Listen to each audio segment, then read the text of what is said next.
11월 17일 화요일 다니엘 2장 14절부터 23절까지의 말씀입니다.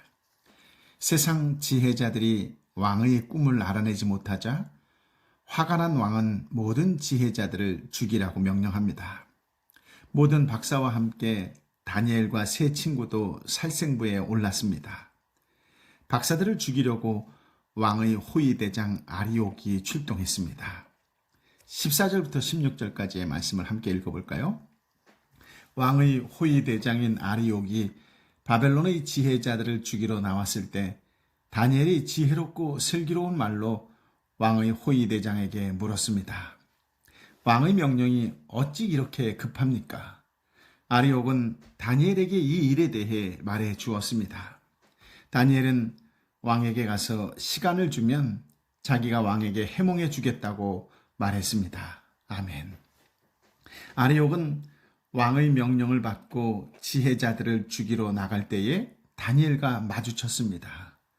다니엘은 그의 서두르는 모습을 보고 무언가를 눈치챘고 그에게 사정을 물었습니다.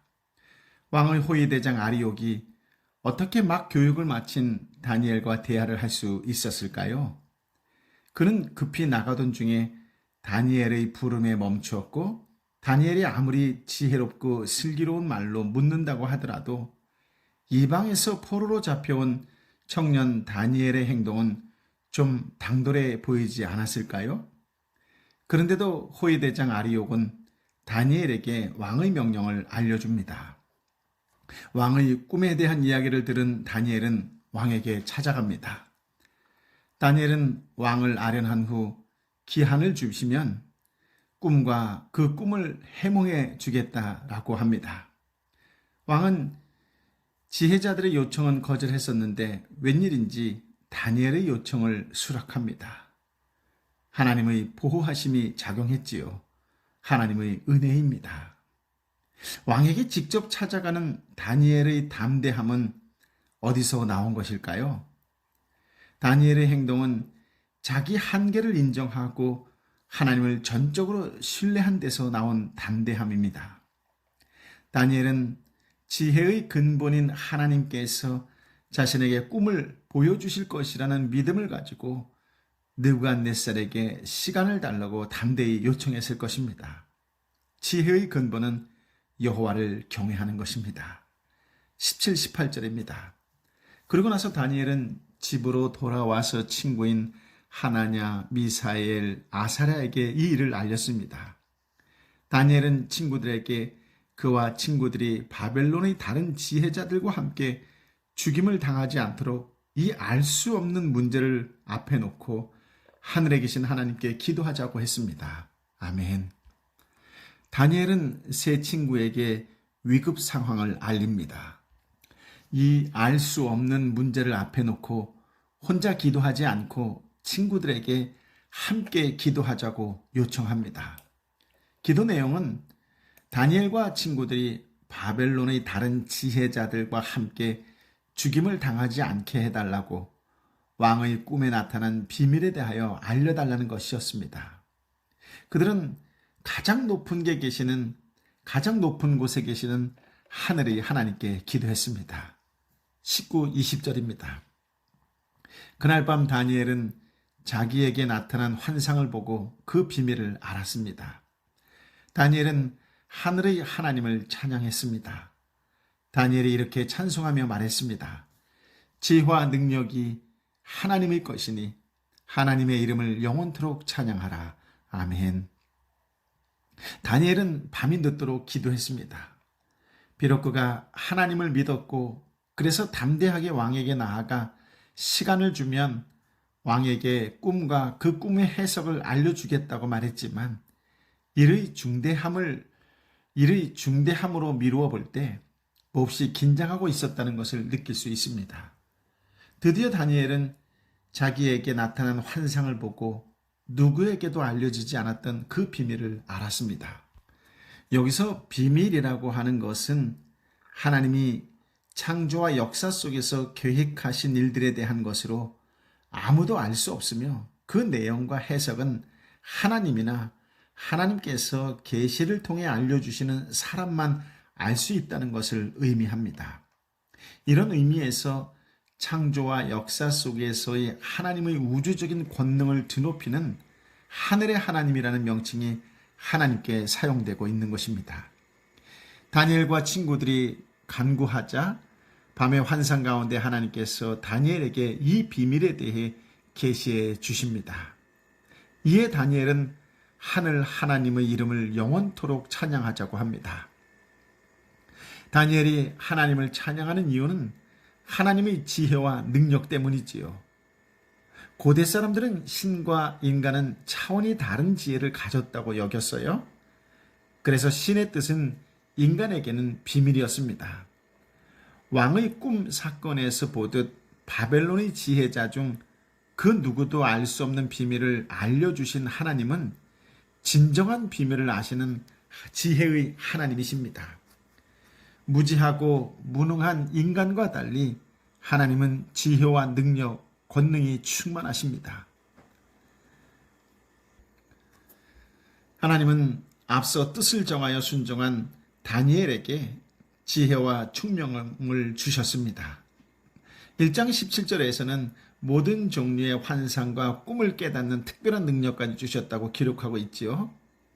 요셉에게 꿈을 해석할 수 있는 지혜를 주셨던 하나님이 다니엘에게 동일하게 역사하셨습니다. 지금 저와 여러분의 관심과 뜻이 어디에 있는지 스스로 점검해야 합니다. 여러분의 뜻과 마음은 세상에 있습니까? 아니면 하나님께 있습니까?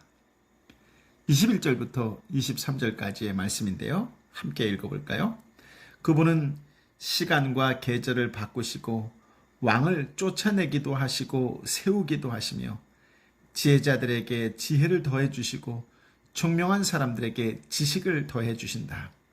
그분은 깊숙이 숨겨진 일을 드러내시고 어둠 속에 감춰진 것을 아신다. 또 그분에게는 빛이 함께 하신다. 오, 내 조상의 하나님이여, 주께서 내게 지혜와 능력을 주시고 우리가 주께 여쭈어 본 것을 내게 알려주셨습니다. 주께서 왕에 관한 일을 내게 알려주셨으니 주께 감사와 찬양을 드립니다. 아멘. 하나님은 당신의 지혜와 능력으로 시간과 계절을 바꾸십니다. 왕을 쫓아내기도 하시고 세우기도 하십니다. 택한 자에게는 지혜와 총명, 지식도 주십니다. 하나님께서는 깊숙이 숨겨진 일을 드러내시고 어둠 속에 감춰진 것을 아시며 또 그분에게는 빛이 함께 하십니다. 하나님은 인간으로서는 알 수 없는 모든 것을 알고 계시는 전지전능하신 분이시지요. 이 빛은 창조 사역에 결정적으로 필요한 것입니다. 시간과 계절은 하늘과 땅이 운행되고 있다는 점을 나타내는 대표적인 표현입니다. 하늘과 땅은 저절로 운행되지 않습니다. 하늘과 땅이 운행되며 그 운행에 따라 계절이 바뀌는 것은 전적으로 하나님의 역사입니다. 하나님의 지혜와 지식, 하나님의 지혜와 총명은 역사의 원리이자 세상을 움직이는 이치입니다. 시편 124편 24절이나 시편 136편 5절의 말씀에 보면 하나님은 지혜로 세상을 지으셨습니다. 본문의 왕을 쫓아내기도 하시고 세우기도 하신다라고 하는 표현은 하나님이 세상의 역사를 주관하심에 대한 고백이지요. 모든 지혜와 지식의 근원이 하나님께 있다는 고백입니다. 다니엘의 이 고백은 짧지만 하나님에 대한 모든 것을 가장 고상하고 적절하게 잘 표현했다고 할 수 있습니다. 다니엘은 개인적인 체험에 근거해서 하나님을 이해하지 않았습니다. 그가 발견한 하나님은 바로 역사 속에서 이스라엘 민족 가운데 나타나신 하나님이십니다. 다니엘이 굳이 조상들의 하나님을 언급하는 것은 이방인이 만들어낸 많은 신이 허망한 것임을 밝히 드러내기 위해서입니다. 오직 이스라엘 하나님 한 분만이 홀로 찬양받으시기에 합당한 분이시지요. 하나님께서는 왕의 꿈을 통해 위기 상황을 만드셨습니다. 그 상황 속에서 하나님 백성에게 진정한 왕이 누구신지 드러내셨습니다. 세상 지혜를 부끄럽게 하시며 이방인들에게 하나님의 지혜를 보이셨습니다. 그분을 신뢰하는 백성을 통해서는 능력을 드러내셨지요. 다니엘은 선지자로 공인하셨고 통치자 자리에 앉히셨습니다. 하나님의 능력과 지혜가 부족해서 그분 백성이 이방의 침략과 지배를 당한 것이 아닌 줄 확인하게 됩니다. 언약을 배반한 죄 때문에 그분 백성이 포로 생활의 징계를 받은 것이지요. 그런데 하나님은 포로 생활 중에서도 당신의 백성을 죽을 위기에서 보호하십니다. 다니엘처럼 신실한 성도는, 경건한 사람은 위기 상황일수록 지혜와 권능, 지혜와 능력의 왕이신 하나님을 더욱 신뢰합니다. 마침내 때가 되면 하나님께서는 지혜와 능력에 따라 패하실 자를 패하시고 높일 자를 높이십니다. 위기 상황에서 세상의 최고 전문가 집단은 아무것도 할 수 없었습니다. 그들이 신뢰했던 현자들의 지식이나 우상들은 전혀 도움이 되지 못했습니다. 오직 다니엘과 세 친구만 하나님께 기도하고 응답을 받았지요. 참으로 기도는 은혜의 방편입니다. 당장 죽을 위기 사태에서도 하나님의 지혜와 능력을 덧입게 하는 도구니까요. 그렇습니다. 기도는 하나님이 성도에게 주시는 가장 큰 선물이며 능력입니다. 기도하고 응답받는 일은 하나님 백성이 누리는 특권이지요.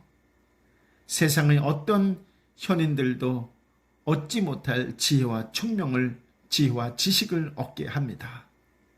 안타까운 점은 모든 성도가 신실하게 이 은혜의 방편을 사용하지 않는다는 데 있습니다. 다니엘처럼 하나님의 능력과 지혜를 실제로 신뢰하는 자만 신실하게 기도하지요. 그리고 그들만 하나님께서 그 방편을 통해 베푸시는 은혜와 긍휼을 체험하고 찬양하며 살아갑니다. 오늘 그 어느 때보다 하나님만을 전적으로 신뢰하며 기도하는 저와 여러분이 되시기를 예수님의 이름으로 축복합니다. 아멘. 아버지 하나님, 오늘 우리에게 귀한 말씀, 생명의 말씀, 지혜의 말씀을 허락하여 주시니 감사합니다. 위기가 닥쳐왔을 때에 하나님을 먼저 기억하여 이 모든 상황을 하나님께 기도할 줄 아는 다니엘의 그 판단력, 다니엘의 그 탁월한 신뢰감을 우리가 보게 하여 주시니 감사합니다. 하나님, 어떤 상황과 어떤 환경에서도 어떤 선택과 어떤 결정을 내릴 때에도 하나님을 바라보고 하나님께 물을 수 있는 여유로움을 허락하여 주시고 예수님께 물을 수 있는 넉넉함을 허락하여 주시어서 어떤 상황, 어떤 환경 속에서도 예수의 이름으로 예수 안에서 모든 것을 판단하고 분별할 수 있는 거룩한 하나님의 사람, 성령의 사람, 예수의 사람이 되게 하여 주옵소서.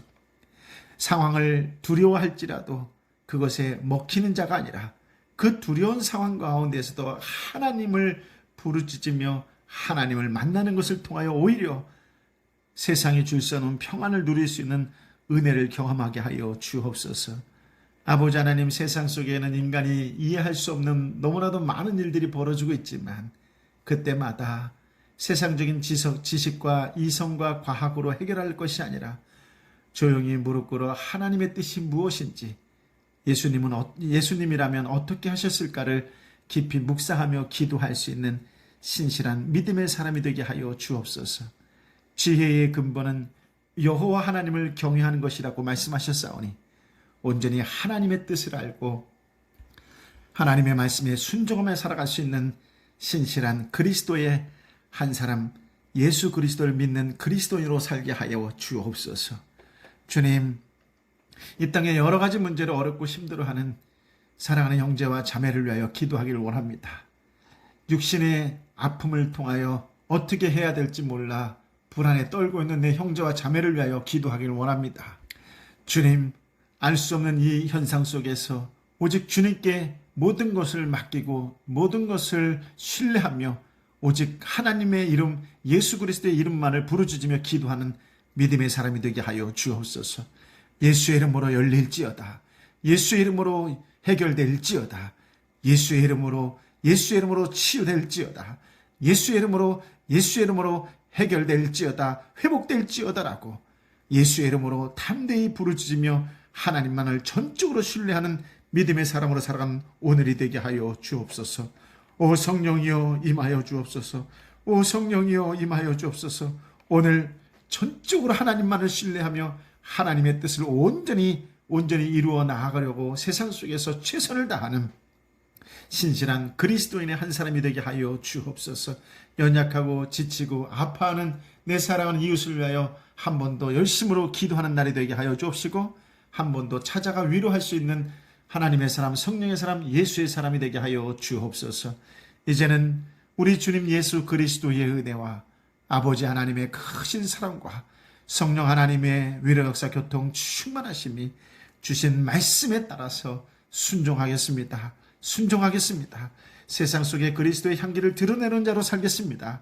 오직 하나님께 영광이 되고 믿지 않는 자들에게도 미소를 짓게 하는 그런 순종하는 그리스도인이 하는 사람으로 살겠습니다라고 다시금 말씀 앞에 결심하고 결단하는 하나님의 사람들 한 사람 한 사람 머리 위에 저들이 뜨거운 심령으로 애통하는 심령으로 함께 기도하는 삼터와 일터와 열방의 선교사님과 선교지 위에 함께하여 주옵기를 간절히 축원하옵나이다. 아멘.